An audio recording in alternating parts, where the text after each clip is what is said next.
The clock is ticking ever closer to the next US presidential election, and already some senior political figures are privately discussing their political ambitions for 2020.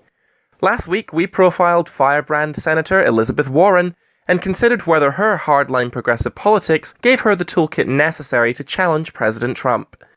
But some in the Democratic Party have argued for a more moderate, gentler candidate, suggesting that such a character would be better poised to present themselves as an antidote to Trump's radicalisms. This week on Watching Washington, we'll be looking at a candidate that some have called the political embodiment of kindness.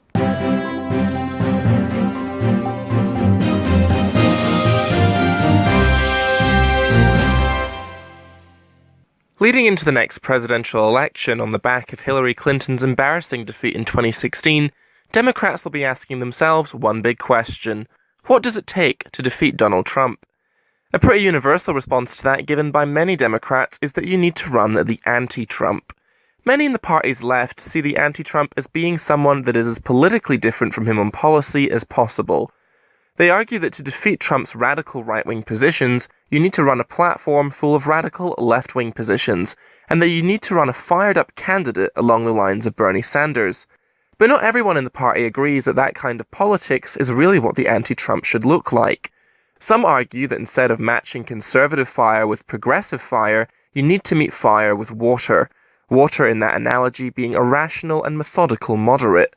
Of course, many will say that describes Hillary Clinton herself, and will point to her campaign's failure as logic against this.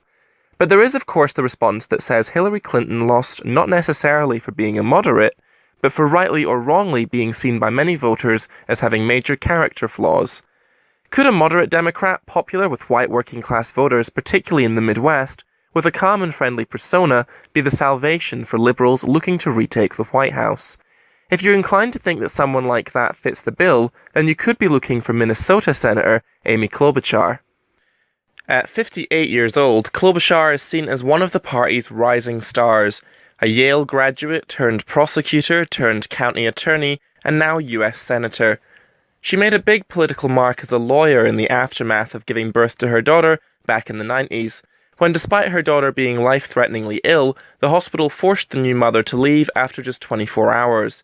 In 2015, Senator Klobuchar opened up about this experience and how it would inspire her to later pursue a political career. Well, when she was born, she couldn't swallow, and it was a complete shock to everyone. Everything she drank came out her nose, and so she was in the hospital intensive care for a long time, kept going in and out of the hospital. She had a tube in her stomach for over a year, and actually that experience galvanized me to do my first thing in the legislature, which was to advocate for one of the first laws in the country guaranteeing new moms and their babies a 48-hour hospital stay. And my daughter got better after years and is doing so well now. You would never guess that happened to her. But I felt it was important to take that experience and help some other moms. And we literally went there. I brought 6 pregnant mothers to the conference committee. And when the legislators say, well, when should this new law take effect? All the pregnant moms said, now. And that's what happened. So it was my first legislative experience where I realized you can actually get things done in politics, and you can get them done by working across the aisle. As a result of her successful lobbying, the Minnesota state legislature changed the law to allow for a minimum post-birth hospital stay of 48 hours for all new mothers. This soon became federal law signed by President Bill Clinton. Throughout most of her active political career, Klobuchar has kept what could be described as a bit of a low profile compared to some of the other potential presidential contenders for 2020, often staying out of the debate on progressive big-ticket policies that have electrified voters on the left, like universal healthcare or free college tuition. Instead, her legislative focus has been in areas often more obscured from the public spotlight. But her work on under-the-radar issues like human trafficking, cyberbullying, and child safety regulations could earn her respect for legislative diligence. She also maintains a strong stance on key issues to the Democratic Party's base, like gun control and abortion rights, which could help her connect more broadly to liberals outside her home state. Whilst not the type of senator to go viral often due to her relatively soft-spoken and well-mannered nature, Klobuchar made a name for herself earlier this year during a Senate inquiry into the confirmation of Supreme Court Judge Brett Kavanaugh. Kavanaugh was under investigation for allegedly sexually assaulting Christine Blasey Ford, a classmate from high school. During the inquiry, Kavanaugh became visibly agitated during this line of questioning from the senator. Drinking is one thing, but the concern is about truthfulness. And in your written testimony, you said sometimes you had too many drinks. Was there ever a time when you drank so much that you couldn't remember what happened or part of what happened the night before? No, I remember what happened, and I think you've probably had beers, Senator, and so you're saying there's never been a case where you drank so much that you didn't remember what happened the night before or part of what happened? You're asking about, blackout. I don't know. Have you? Could you answer the question, Judge? That's not happened. Is that your answer? Yeah, and I'm curious if you have. I have no drinking problem. When you have a parent that's alcoholic, you're pretty careful about drinking. And the second thing is I was truly just trying to get to the bottom of the facts and the evidence. The way that Klobuchar kept her cool during this exchange and her persistence on seeking out the facts gained her widespread admiration from many Democrats of all wings of the party, with some media commentators beginning to wonder whether her style of Minnesota nice could trump Manhattan mean in an election season where voters are tired of name-calling and political gesturing. But many Democrats, particularly progressives, don't see it. They point to her lack of name recognition outside of her home state as a huge barrier to a future run, particularly the impact this will have on her capacity to fundraise, all too critical in presidential races where campaigns can raise more than $1 billion. But perhaps the biggest argument against the Klobuchar run for the White House is that Americans are demanding substantive change from their politicians in record numbers. A moderate Minnesota senator may simply not have the right platform or political style to deliver what voters want in the Trump era. But supporters will point to the arithmetic behind the Electoral College as a big advantage to a potential Klobuchar run.